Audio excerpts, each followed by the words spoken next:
everybody, and welcome to 8-Bit Bites. Glad to have you back after we couldn't be here last week. Once in a while, even though we would like to be on every week, we do get sick. We are just human most of the time.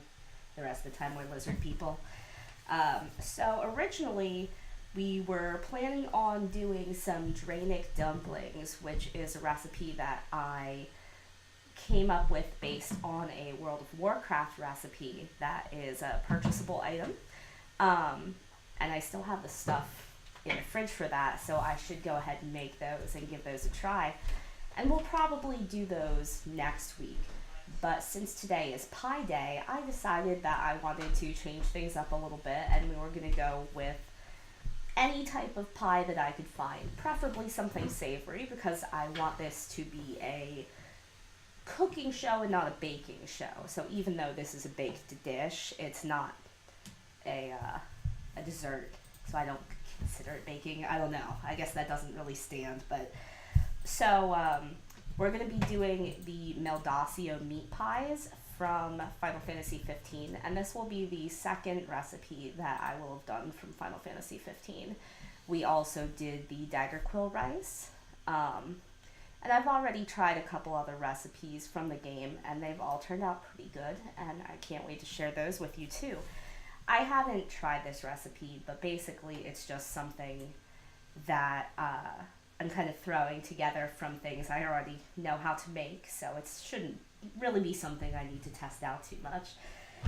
So with the Meldacio meat pies, in the game, all you need to make them is it's two different types of meat and wheat. And when you look at the item, it kind of ends up looking like a turnover, like a savory Pop-Tart type of thing. Of course, if you want to get really into it, you can go ahead and make your own dough. I chose not to make my own dough today, mostly because I often run into problems when I make my own dough, and it's something I really need to work on. I have had people in my family. My great-great-grandmother was an amazing pie maker. She worked at a diner and she made pies like all day long, made dough from scratch, and it was always great. Considering it's, 8:30 at night, we're just gonna go ahead and cut our losses and use a refrigerated pie dough because it's a lot easier. So what we're gonna do is I actually already went ahead and I cooked the filling. I've had that stewing down for a while, and you'll see today we don't have the little sidebar that we usually have because I decided to do the pies kind of spur of the moment, and I didn't have a lot of time to let Dan know that we were going to need the information because he's the one who makes up all of those graphics and all that fun stuff every week. Can you talk briefly about what's in the filling? What's in the filling? I was about to do that.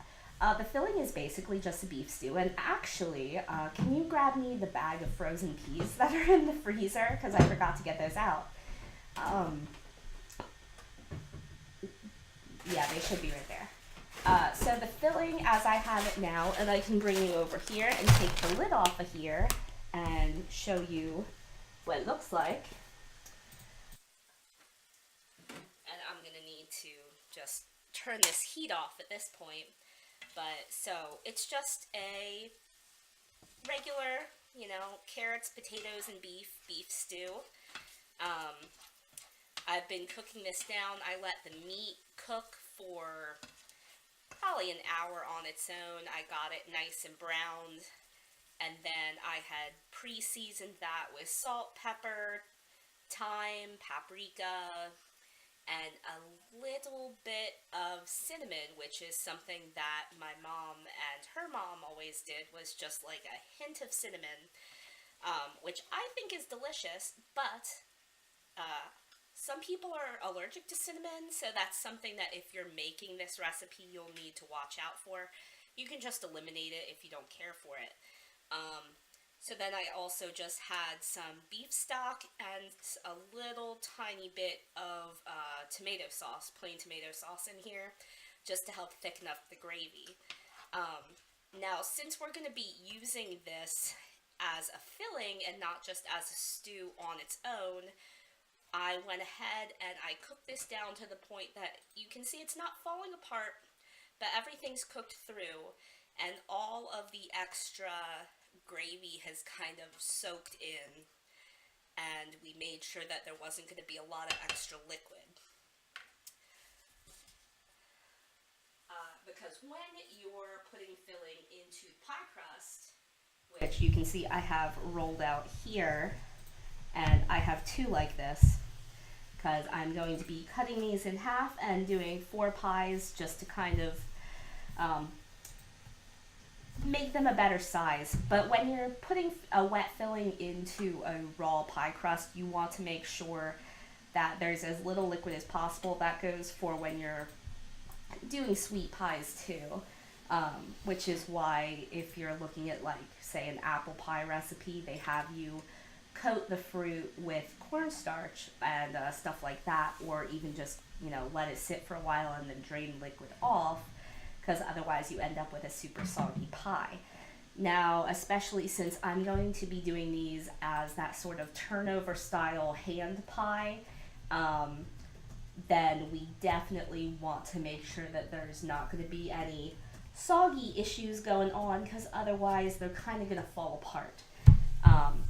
For cooking this, you will want to have, I have my oven at 450 degrees, because the filling's already completely cooked. You don't need to worry about that. And you want to make sure that your dough is rolled out. I gotta get rid of that little piece there, because you want it to be rolled out evenly, and you want it to be pretty thin so that it'll cook quickly.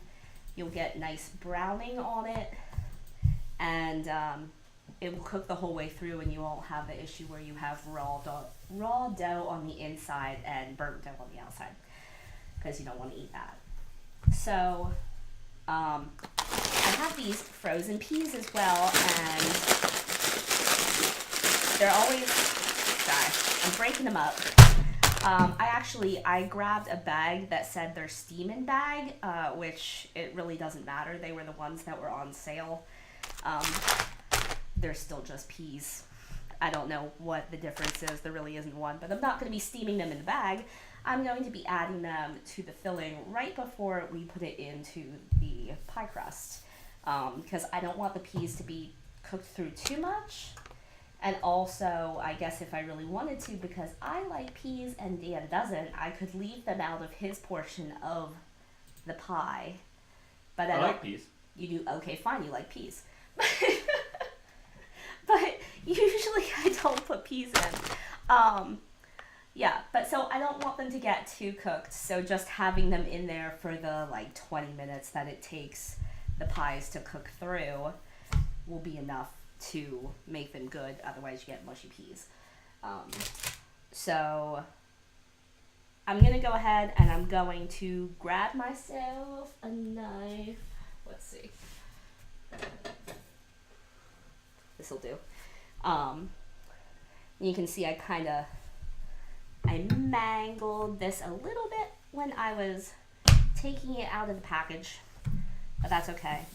I'm gonna go ahead and I'm gonna cut this in half, and then I'm gonna do the same thing to my other one. So I'm gonna try to get this fairly even, and clearly you can see I'm not good at getting things even because this side is bigger, but that's all right. So I'm gonna kind of put those to the side there. You don't want to leave dough laying out, whether it's pre-made dough or dough that you just made yourself. It will dry out, and then it becomes very difficult to work with, which is why I didn't open this second package until right now. So if you have a dough, if you get it out of the freezer section, then obviously you're going to want to leave it out for a little while.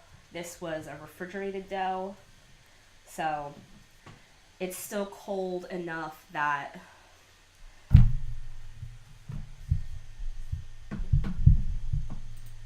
it's good to work with. Sorry. Because you also don't want dough to get too warm, besides the drying out issue, because when dough gets warm, then you lose that flakiness that you want. So I'm gonna go ahead and take these and I am going to get our filling. And then once I have this random little piece of dough that I'm just gonna toss over there. Once we get the filling in there and get these closed up, which I'm gonna get a fork and I'm gonna hope for the best that I'm able to close these up and make them look pretty, because that can be kind of tricky. We're also going to put an egg wash on them so that when they go in the oven that they get browned up and nice and look good. If I wanted to get super fancy, I could have taken some extra dough and like done little designs or whatever, but I just want to eat the food, so it doesn't really make a difference. So I have a trivety thing here. We're going to take these one at a time, and I'm going to kind of try to figure out where to put all this stuff so I don't have to keep turning around. So as always, I went ahead and I lined my pan with some tin foil just so it's easier to clean. I know I say that all the time. And I'm going to try to give myself some more space here. Okay, so I want to decide how I want to fold these up. I might do it like that, which could be interesting. I start doing a napkin fold on my dough here, or easy enough, you could just do it like this. If I was using dough that I had made myself, honestly, it would just pretty much be the same thing. It wouldn't look this nice and even. I'm very bad at rolling out dough.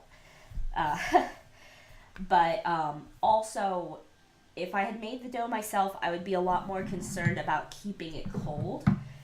Since this is pre-made, there's not as much of an issue with the butter starting to run out of it.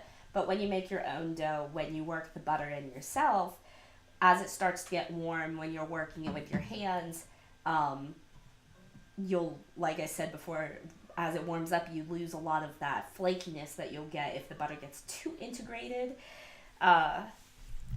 So let's see, I'm probably gonna end up with some extra here because you don't want to overfill. So I'm gonna kind of drop some of this in here, and then I'll throw a couple of peas in there.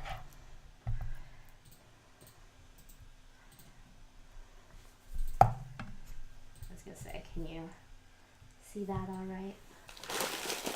Yeah, I'm getting zoomed in on that. Okay, let me just grab these peas. Cut those open.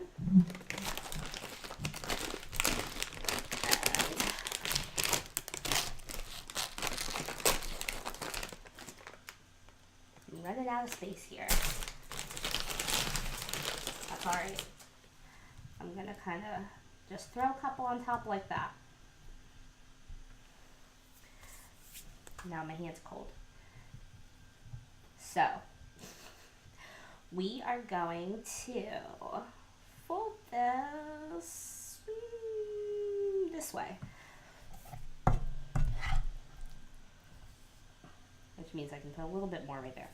But not too much. Honestly, out of this, I know that I kind of jumped forward with doing the recipe because I didn't show you guys making the stew. But as far as I'm concerned, this is the hardest part because we want to make sure that we're getting a nice solid fold here and that it's going to be, see, now I'm concerned because I don't want this spilling open.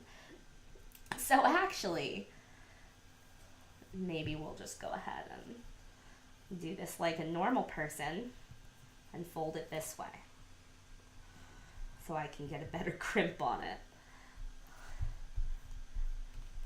And see, because the stew is warm, this is the part where we need to start kind of paying attention to not touching the dough too much. So tell those peas to get back in there. No, don't come out. They really want to come out. Okay, so that we got a nice little pocket there, and what we can do now is I can trim some of this excess dough, and I can feel, just because of the way this is going here, that I'm gonna want to get this on the tray. So that is a lot better. Here, actually, I'm gonna be smart about this, and I'm gonna just add the peas over here because that makes way more sense. And then we can put the rest of the peas aside. So I'm gonna give my tray a little bit of a spray with some cooking oil stuff, because just to make sure that that dough isn't gonna stick. So I'm gonna move these, well no, I need a fork, because we want to crimp the edges, and that will help make sure that they are sealed. This also makes them look a little nicer. Like, you don't necessarily have to do this part, but I'm going to.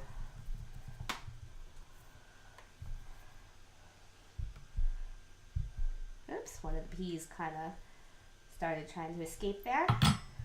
So we'll put this over here, and we got one pie on there.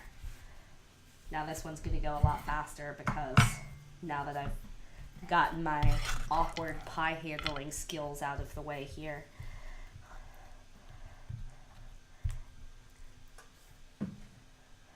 And you'll be able to see, just because of the amount of stew that I made versus the amount of dough, I would probably be able to get like 6 pies out of this instead of just 4.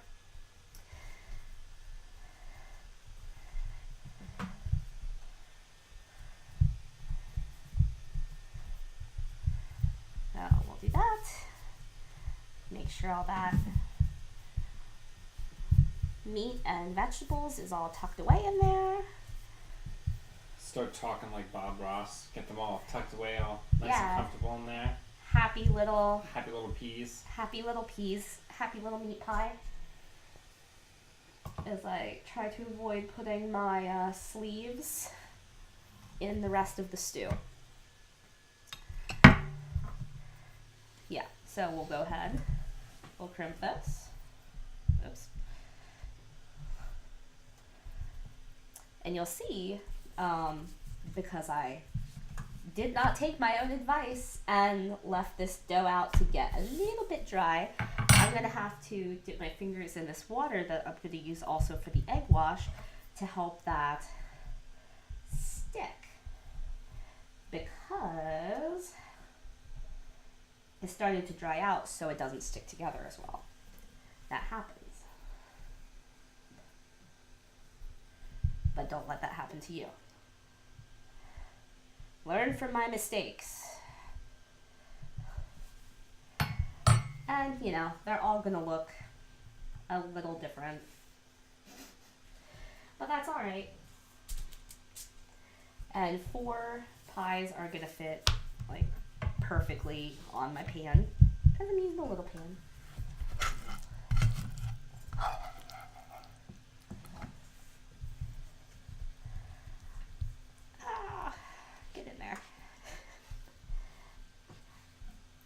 Yes. If the dough starts to dry out, you can definitely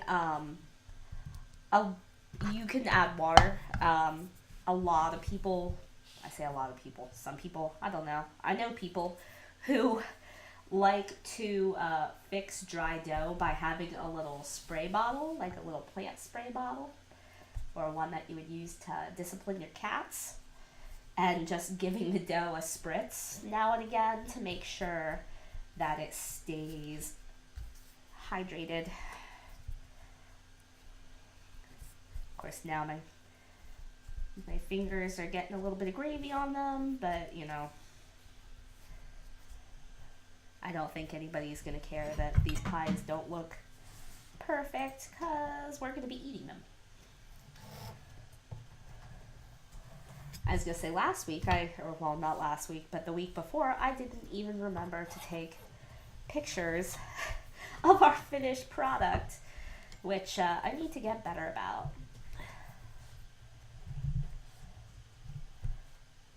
So we'll go ahead and crimp these edges all the way around. I think that might be my best one so far. Clearly, I'm getting better as I go. My first one is sitting here looking very sad comparatively. It's like kids that way.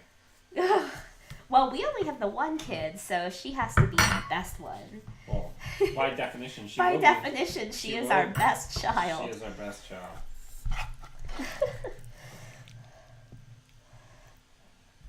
I guess technically, by definition, would she also be the worst, though? Yeah. Yeah. I was gonna say, I was an only child for 8 years, and then my sister came along, so that's fine. We told Cassie we'll get her a puppy, eventually.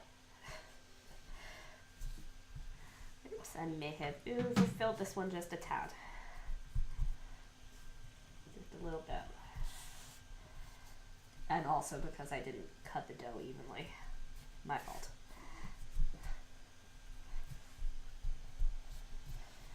But yeah, so I have small hands, but when you're putting the filling in there, it's like a fistful of filling. You know, two of these as a dinner portion, probably more than enough food. These also would keep really well, so good for lunches.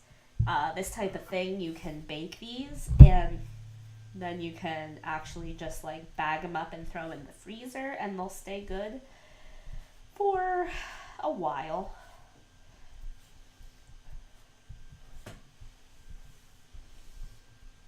If you wanted to go ahead and like knock out a whole bunch of lunches in one sitting or something like that.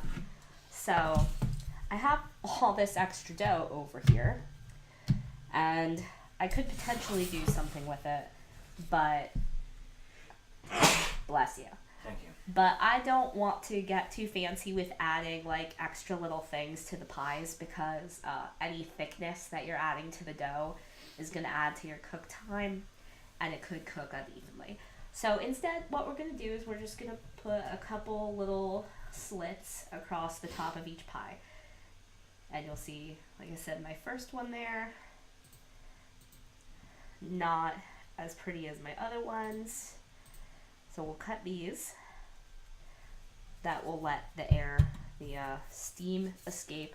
And then we're going to go ahead and do a little bit of an egg wash. So I have a little water in here, and then has an egg. Oops. We'll give this a mix.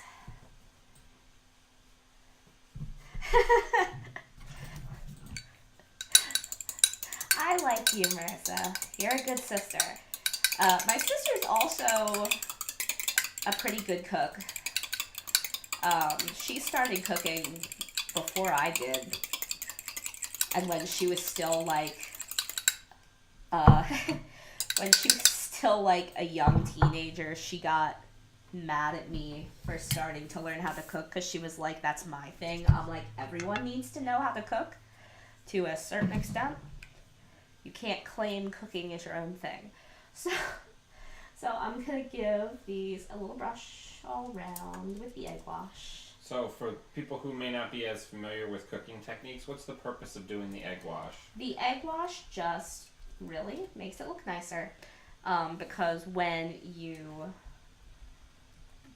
start baking them, the egg wash gives it a better brown. It makes the pastry a little shiny. It just overall makes it more appealing looking. So it's not a necessary step if you don't do an egg wash. It's not going to affect how anything cooks. It might give the outside of the pie a better texture. It'll give the outside of the pie a better texture. Yeah, it kind of keeps it moistens it and keeps the dough nice. But, you know, also you want to make sure that you really get that mixed up, because you don't want to have like scrambled eggs on the outside of your pie either. So these are good to go, and they're going to go, that first one is looking really sad now. They're going to go in the oven for, let's put them in for 20 minutes, and then we'll check on them, because who knows?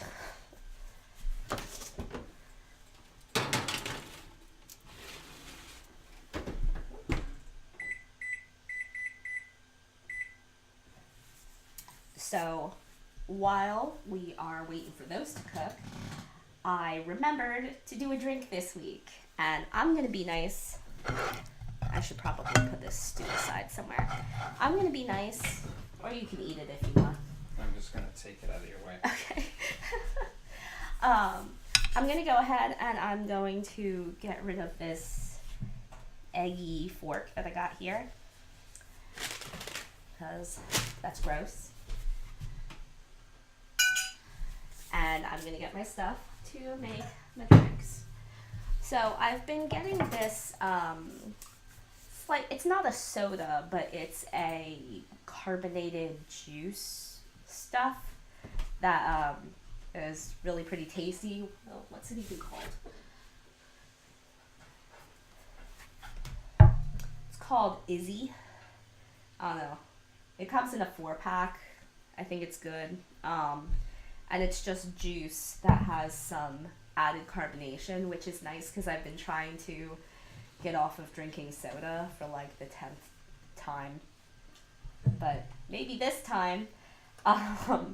So I get the peach ones, and I decided to go ahead, and since we're doing the Final Fantasy stuff again, I'm going to make a drink that I'm going to call a Chocobo Sunrise. And like any other sunrise drink, basically you just,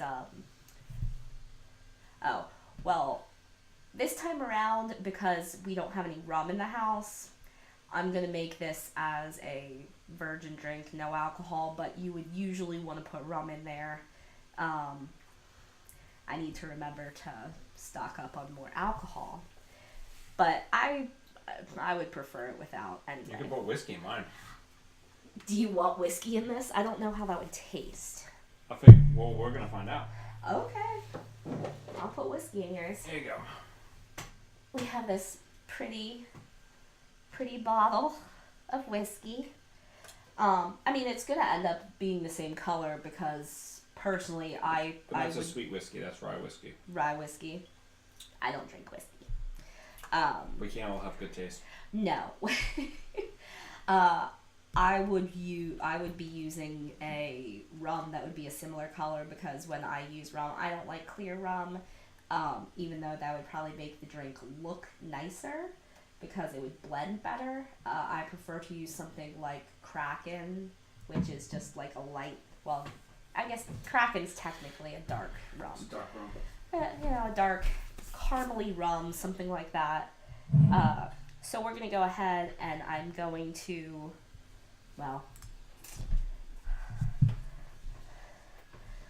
I'm going to make an educated guess about how much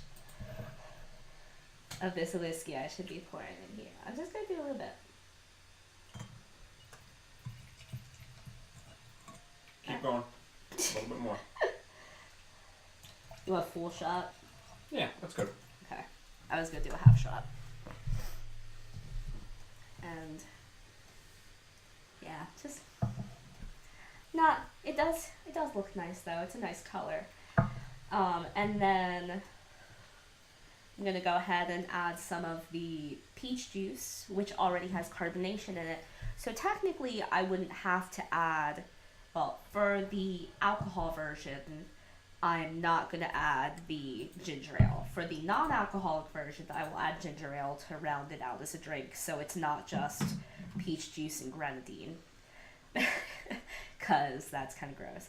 So I'm gonna go ahead and pour like that.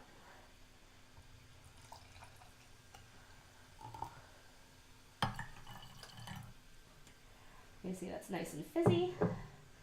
And then for my non-alcoholic one, I will pour, well, we can do a measure of this.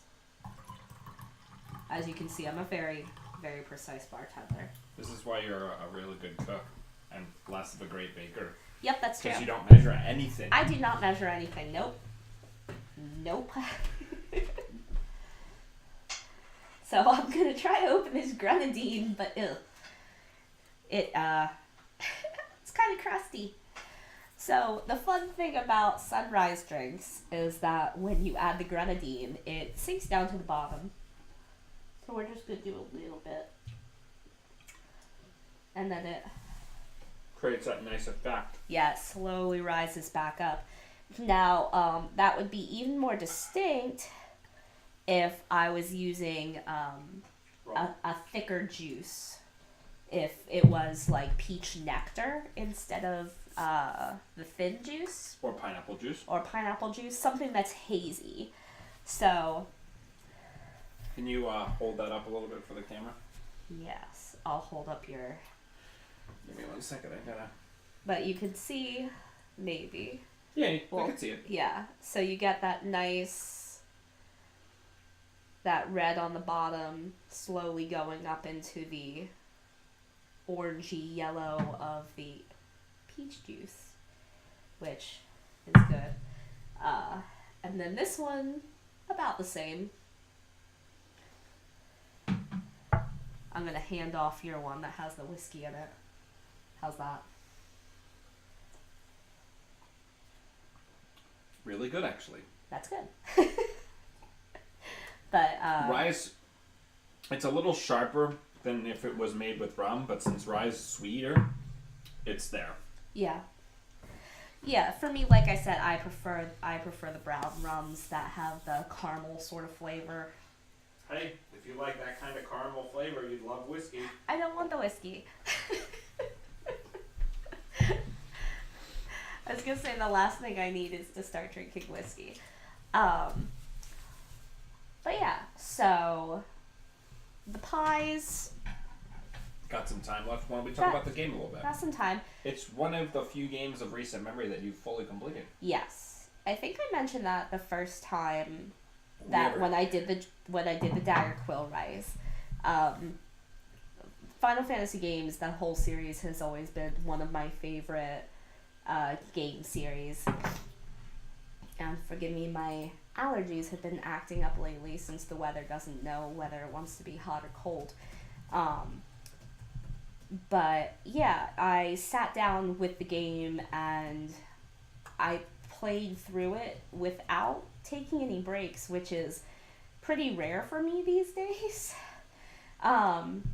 A lot of times now, if I get frustrated or bored with a game, I'll put it down and just kind of walk away for like months at a time. But I really enjoyed it. There were a lot of parts of the story that just kind of didn't make sense at first because I didn't realize that you had to have watched a couple of, there's like an anime series, like a little short anime series, and the Kingsglaive movie. And I wish that I had known that before I played the game because everything made a lot more sense after I made you watch the movie with me.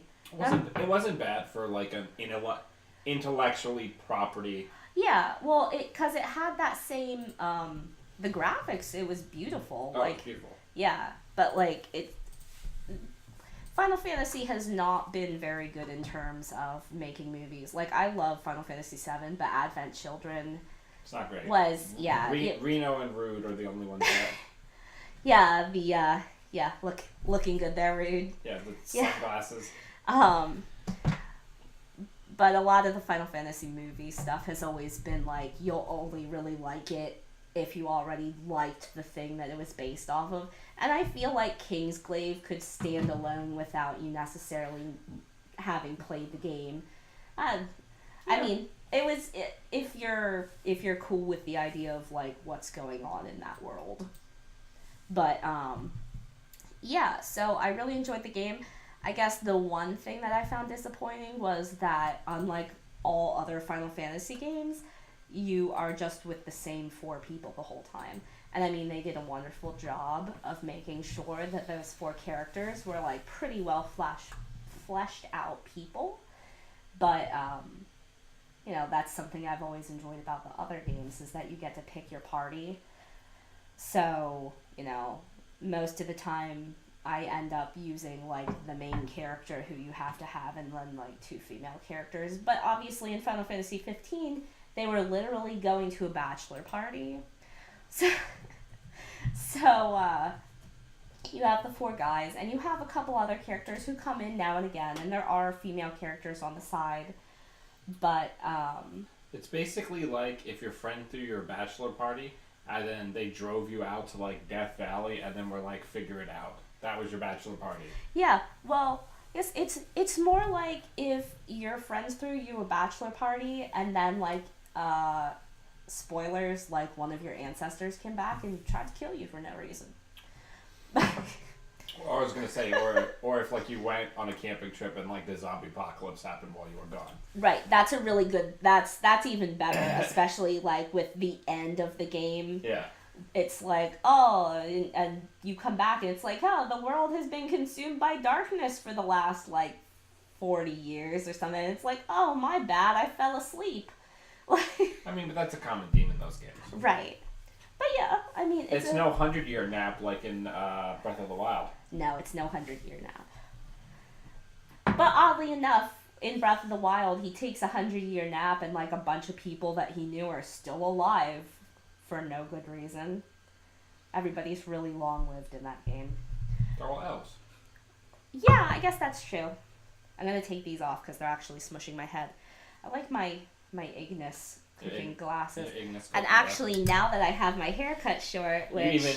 You look even more like Ignis. Yeah. Because you have the spunky hair. Pink Ignis. Pigness. No. Yeah, I like my haircut. Just on another topic, I decided to finally just kind of go with it. I'm enjoying it. I've never had hair this short before. But yeah, so if you have the system, if you have a I can't remember if it came out on any other systems, but if you have the system to play Final Fantasy 15 and you haven't done it yet, I recommend it. It's a lot of fun. The overworld is gorgeous. The graphics overall are amazing, and then the way that they do things with the monsters actually being there on the map instead of things that pop up as random encounters is really cool, because it means that you can see something in the distance and say, I want to fight that. And maybe you know that you want to fight that because you need its meat to make a meat pie. But so, you know, and you can see these huge creatures that you're not supposed to be fighting yet, and you kind of have to avoid them. Final Fantasy games always have those like random option boss battles that you can do, kind of like in 7 you had the Emerald and Ruby weapons. In 15 you have the Adamantoise, which I might be pronouncing that wrong. That's how I say it though. But it's literally like as big as a mountain. Like it pops up out of the ground and you have to fight this thing that is on the map as big as a mountain, and it's quite horrifying. I was gonna say the other thing that makes Final Fantasy 15 different from other Final Fantasy games is, unlike I think pretty much every other Final Fantasy game ever made, you have no swappable party. Those 4 dudes are your party. That's what I said about 5 minutes ago. Oh, I'm sorry, I missed it. I'm looking at the thing. Yeah. No, but like I said, that's one of the things that was strange to me, is the fact that you just have those 4 guys. But it kind of takes away you not optimizing the right characters to do the right jobs, which people will frequently accidentally do in those games. Right. It is interesting because the way that like the optimization system works in this is you can have, I want to say that you can have anybody use any weapon. I could be wrong, but there's a lot of, you can switch things up. You can decide like, and there isn't like magic exactly, but the move systems, like in my game I had Ignis doing a lot of like the fire magic and stuff, because it goes with his name, and Prompto doing like different stuff, but it's interesting to be able to change out and be like, this character can use pistols and daggers, and it changes up the gameplay. On the naming scheme of Final Fantasy, they're not really that, creative. Subtle. Yeah, like Cloud Strife is like basically made out of ether, and he lives a life full of strife. And he's very sad. He's a sad boy. Yeah, he's a sad boy. Or Noctis has like that ancient family, like black magic, like from like the ancestral line, and his name is Noctis. Yeah, it's Noctis. Or Prompto is really energetic and enthusiastic, and his name is Prompto. Yeah, and it's Ignis Scientia. It's basically like fire science is what his name is when it comes down to it. Yeah. I don't know. Right, it's like the Harry Potter thing. This is Remus Lupin. Yeah, how did you know I was a werewolf? Yeah, werewolf, McWerewolf. There's something else that I could potentially make recipes from. What, Harry Potter? Yeah. I mean, like... The Coca Checks would probably be very excited if you made some Harry Potter food. Yeah, I mean, most of their food is pretty straightforward. And, like, I feel like everybody and their mother has a recipe for butterbeer, but... What I do with my recipes is as I think I've said before, I basically study up on a whole bunch of different related foods, and then I bring together everything I like about all of those ideas, and I mesh them into something that makes sense to me. And that's what that's what everybody does, I guess, with recipes, because nobody's like making something up completely off the top of their head, because you don't necessarily know if the things are going to cook together.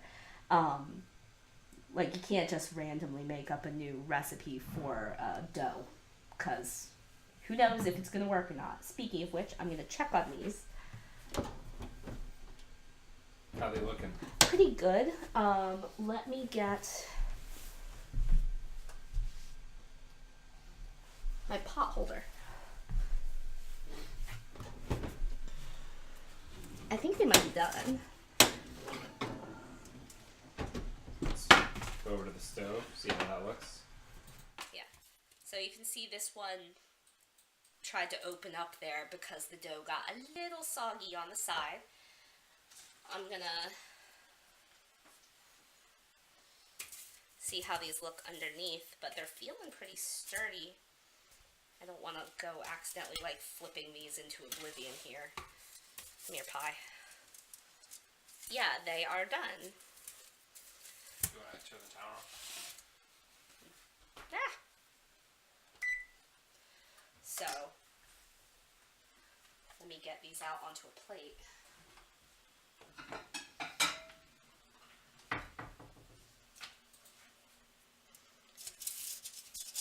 We'll put the not as nice looking one on the bottom.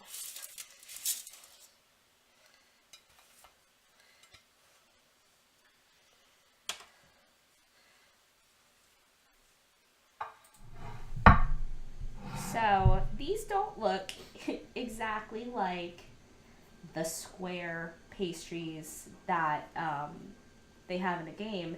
I guess I could have cut the dough to be square. I literally just thought of that. I don't know why I didn't think of that before. But anyway, so Do you want to cut open that ugly one so they can see what the filling looks like? sure, I will cut open the ugly one. So, it's nice and crispy. If you want your pie to have a little more succulence to it, then you could make a gravy. Can you just hold that up to the camera? Let me see that there. It is very hot. Looks good. Yeah. Crumbly. But yeah, you could always go ahead and make some gravy on the side and drizzle that over top. Or dunk it in there. You could do something like this with like an au jus. Yeah, that would be good. To do something a little lighter so you're not just basically like dipping beef stew in gravy. Yeah. Delicious. Delicious. But, yeah. Well, it's like when we make the sundaes and it's like a brownie with chocolate ice cream with chocolate sauce. syrup on the Yeah. top. But yeah, so that's gonna need a minute to cool down. You should take a picture of it before you forget. I should take a picture of it. That's what a smart person would do. But yeah, that meat, you can see when I cut into it, it's already...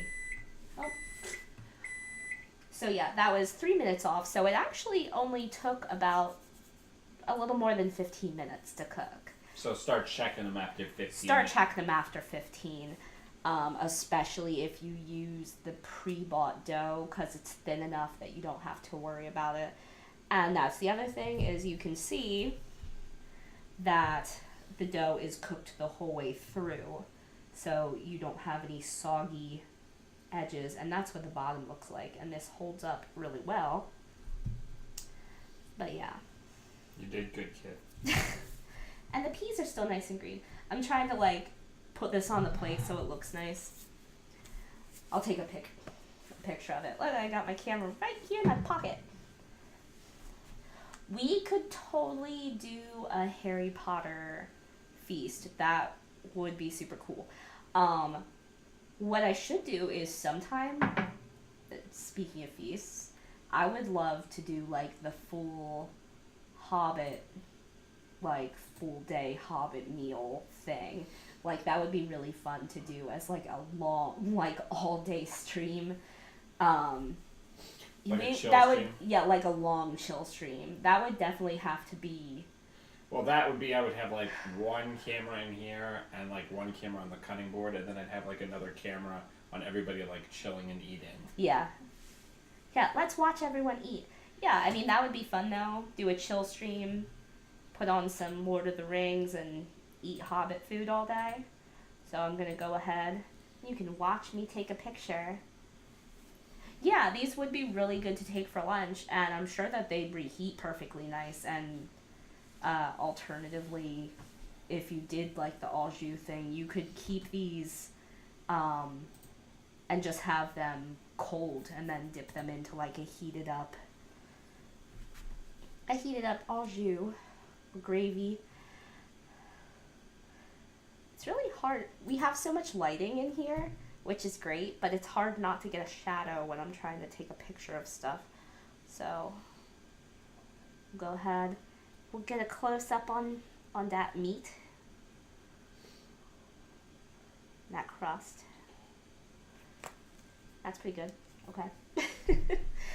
But yeah, so again, that was a super quick recipe.